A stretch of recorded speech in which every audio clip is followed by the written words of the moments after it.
2014년 12월 24일 모두가 다가오는 설날을 맞이하여 들뜨고 바쁘게 지낼 무렵 허난성 위저우시 홍창진에 살고 있는 양홍심 할아버지는 얼굴에 수심이 깊습니다. 올해 36살인 아들 양화병이 갑자기 연락이 끊겼기 때문입니다. 며느리 왕총애를 찾아갔었지만 이틀 전에 한바탕 자신과 싸운 뒤 이튿날 아침 일자리를 알아본다고 집을 나갔다고 합니다. 며느리가 말한 아들이 집을 나간 시간은 아침 7시. 하지만 아들의 성향을 잘 알고 있는 양홍심 할아버지는 의심이 들었지만 내색은 하지 않았습니다. 게으른 아들은 10시에 출발하는 첫 차를 타기 위해 40분이면 충분한 거리를 3시간 전부터 채비를 하여 떠날 인물이 아니기 때문입니다. 거기에 몇 달 전 아들에게 발생한 일이 겹치며 할아버지의 의심은 커져만 갔습니다. 그날 아들은 파랗게 질린 얼굴로 아버지를 찾아왔었습니다. 그는 전날 밤 자신이 잠을 자는 사이 아내가 목에 칼을 들이댔다고 합니다. 선명하게 보이는 아들 목에 있는 일자 모양의 아직 피가 덜 마른 칼자국이 무섭게 느껴졌습니다. 하지만 이 나이까지 제대로 돈을 벌어본 적 없는 한량인 아들의 잘못이 컸을 것이라고 생각하여 경찰에 신고하겠다는 아들을 타일러 돌려보낸 것이 지금에 와서 후회되기까지 하였습니다.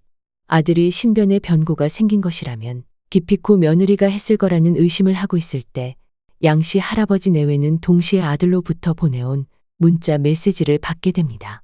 아들은 아내로부터 돈을 타서 쓰는 일을 이제는 그만해야 되겠다며 큰 도시로 돈 벌러 떠났다고 합니다. 아들로부터의 연락을 받은 양씨 할아버지는 한시름 놓습니다. 그런데 그것도 잠시 얼마 뒤 이번에는 손녀딸로부터 연락이 옵니다. 아빠가 불법 식용유 제조 공장에 잡혀 있다는 소식이었습니다. 불법 공장 불법 다단계는 중국의 작은 시골 마을에까지 파다하게 퍼진 누구나 다 알고 있는 사실이자 괴담입니다. 아빠는 현재 거기에서 일하며 매일 감시를 받고 있다고 합니다. 한량이던 아들이 드디어 각성하여 잘 살아보겠다고 일자리를 찾아 떠났으니 잘 살 일만 남았을 것이라고 기대하던 양씨 할아버지는 불법 공장에 잡혀 있다는 소식을 듣고 또다시 수심에 쌓였습니다. 그 뒤로 계속하여 아들에게 전화를 걸었지만 전화기는 계속 꺼져 있는 상태였습니다. 그런데 어느 날 여느 때와 다름없이 아들과의 통화를 시도하던 양씨 할아버지는 전화기가 꺼져 있다는 안내음이 들릴 것이라고 예상했지만 갑자기 신호음이 들리더니 수화기 너머로 한 남자의 목소리가 들려옵니다. 와이. 단번에 아들의 목소리가 아님을 알아챈 할아버지는 누구냐고 물었지만 남자는 조용히 듣고 있다가 통화를 종료하였습니다. 온몸에 소름이 끼친 할아버지는 아들이 안 좋은 일을 당했을 것만 같은 강한 예감에 바로 경찰에 신고하였습니다. 어떻게 된 일일까요? 1996년 18살의 왕총애는 직업 전문학교에서 같은 반 남학생인 양화병을 만나게 됩니다. 둘은 동갑내기 커플로 사이가 좋았으며 1년간의 교제 끝에 학교를 졸업하자마자 결혼을 하게 됩니다. 총애는 결혼에 대한 기대가 컸습니다. 둘 다 시골에서 나고 자랐기에 그녀는 큰 부는 바라지 않았지만 부부 동심으로 열심히 돈을 벌어 예쁜 아이들도 낳아 키우며 점차 더 좋은 삶을 만들어 나가기를 원했습니다. 하지만 결혼 뒤 얼마 안가 양화병의 본성이 드러나기 시작하였습니다. 그는 도박을 좋아하고 마작을 즐겼으며 성격도 자신에게 보여줬던 온화하고 이해심이 많은 것이 아니라 시비 걸기를 좋아하고 허풍이 많았습니다. 수입이 없는 양화병 탓에 그들의 생활은 아내 왕총애가 마을을 다니며 잠깐씩 농산일을 도와준 품삯과 시부모님으로부터 생활비를 타쓰곤 하였습니다. 그때 그녀는 한 가지 소원이 있었습니다. 마당이 있고 든든한 담장에 둘러싸인 큰 대문이 있는 집에서 살고 싶었습니다. 양화병이 시비를 걸었던 상대들이 가끔 집까지 찾아와 한바탕 싸우거나 밤에는 돌을 던져 창문을 깨부수는 일이 종종 있었기 때문입니다. 그녀는 이런 나날이 무서웠고 돈을 모아 이런 소란에서 자신을 지켜줄 안전한 집에서 살고 싶었습니다. 이 소박한 꿈을 이루기 위하여 그녀는 남편을 설득하여 친구의 소개로 저장성 모 건축 현장에 직장을 구하여 떠납니다.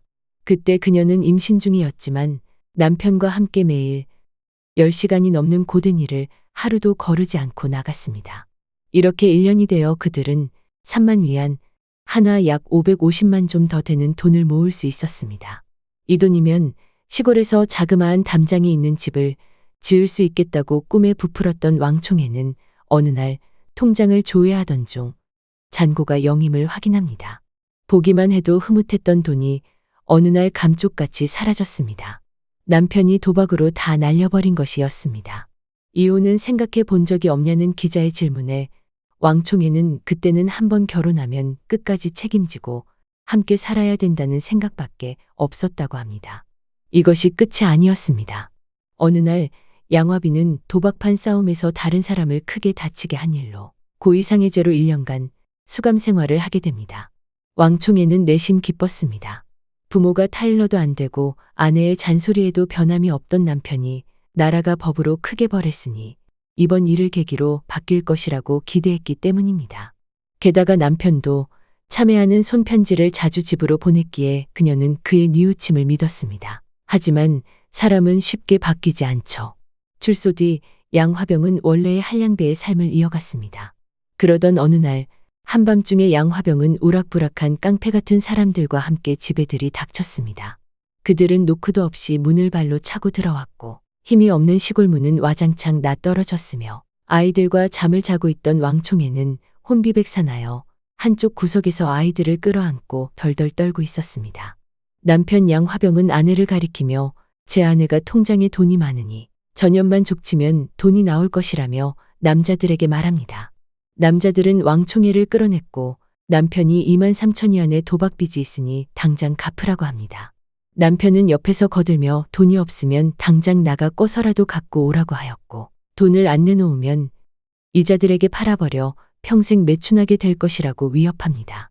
끝내는 총애가 돈을 갚을 것이라는 각서를 쓰고 나서야 이 사태는 마무리되었습니다. 남자들이 떠난 뒤 그녀는 한바탕 남편과 싸웠고 점점 언성이 높아지더니 이내 몸싸움으로 이어졌지만 힘이 딸린 그녀는 오히려 크게 손찌검 당하고 맙니다. 남편은 또다시 밖에 나갔고 의지할 곳이 없었던 그녀는 남편 친구 양신봉에게 전화를 합니다. 양신봉. 그는 남편의 친한 소꿉친구였습니다. 하지만 남편과는 달리 그는 이발 기술을 배워 마을에서 이발소를 하고 있었고 성격도 온화하였습니다. 종종 양화병의 집을 드나들며 왕총애의 처지를 눈에 보아온 양신봉은 그녀를 많이 동정하였고 따뜻한 말도 가끔 해주곤 하였습니다. 아직 여자친구도 없던 그 또한 생활력이 강하고 다정한 왕총애에게 호감이 있었습니다. 이날 심신이 힘들고 괴로웠던 왕총애는 양신봉을 만나 술을 마시며 넋두리를 합니다. 술 기운을 빌려 둘은 마음에 억눌렸던 감정을 토해내고 그날 밤 한몸이 됩니다. 그때로부터 양신봉은 그녀의 큰 위로가 되었습니다. 하지만 그녀로서는 이 관계는 어디까지나 잠깐이고 자신은 다시 가정으로 돌아가야 된다는 신념이 있었습니다. 그녀의 이 마지막 신념을 부숴버리는 일이 발생합니다. 사실 남편은 노름빚이 10만 위안 한화 약 1,800만 넘게 있으며 거기에 사채까지 써서 날로 불어나는 빚은 계산할 수도 없었습니다. 어려운 살림에 이렇게 큰 돈을 내기란 불가능하였습니다. 남편 양화병은 아내와 딸더러 동네 발 마사지 가게에서 일하라고 합니다. 거기는 돈을 많이 주니까 빚을 빨리 갚을 수 있을 거야. 딸과의 취재 시 거기는 불법 성매매 장소이고 그것을 모를 리가 없는 아빠가 자기 딸을 그런 곳으로 떠밀었다는 사실에 몹시 슬퍼하였습니다. 남편은 마사지 가게에 안 가면 왕총의 부모님을 포함한 모든 그녀의 친가 식구들에게 칼맛을 보여주겠다고 으름장을 놓았고 게다가 지금 출산을 앞둔 임신한 조카까지 위협하며 뱃속에 있는 아이가 빛을 못 보게 하고 싶지 않으면 빨리 움직이라고 합니다. 이 말을 듣고 그녀는 짐승보다 못한 이 인간을 모두의 행복을 위해 없애버려야겠다고 다짐합니다. 그녀는 자신의 결심을 내연남 양신봉에게 말합니다. 이런 악랄한 인간은 이 세상에 없어도 좋다고 생각한 그는 선뜻 돕겠다고 나섭니다. 2014년 12월 20일 이날은 남편 양화병의 생일입니다. 왕총애는 그날 남편은 무조건 술을 많이 마실 것이며 남편의 생일날을 제삿날로 만들어버리기로 합니다. 그녀는 미리 복사해둔 집키를 내연남에게 건넸습니다. 그녀의 예상대로 남편은 친구들을 불러 집에서 생일 파티를 벌였고 평소 술을 마시지 않던 남편은 몇 잔 안 되는 술에 이미 나자빠져 자고 있었습니다. 그날 밤 옆집 개 짖는 소리가 양신봉이 왔음을 알려주었습니다. 그녀는 남편이 있는 곳을 가리켰고 마음의 준비를 마친 양신봉이 숨을 죽이고 준비해둔 사불들로 방으로 들어갔습니다. 그는 달빛을 빌려 머리가 있는 위치를 찾아 삽을 높이 들었습니다. 가까운 곳에 있는 사신의 섬뜩함을 느꼈을까요? 자고 있던 양 화병이 갑자기 벌떡 눈을 뜹니다. 뭐해? 머릿속으로 여러 번 리허설을 진행했지만 이런 장면은 상상하지 못했던 양신봉은 헉하고 놀란 숨을 들이킵니다. 몹시 놀란 나머지 그는 필요 이상으로 삽을 휘두르는 바람에 양 화병의 머리는 완전히 주저앉다시피 하였습니다. 이후 그들은 시신을 밖으로 끌고 나가 불에 태웠고 뒷마당의 텃밭에 묻어버렸다고 합니다.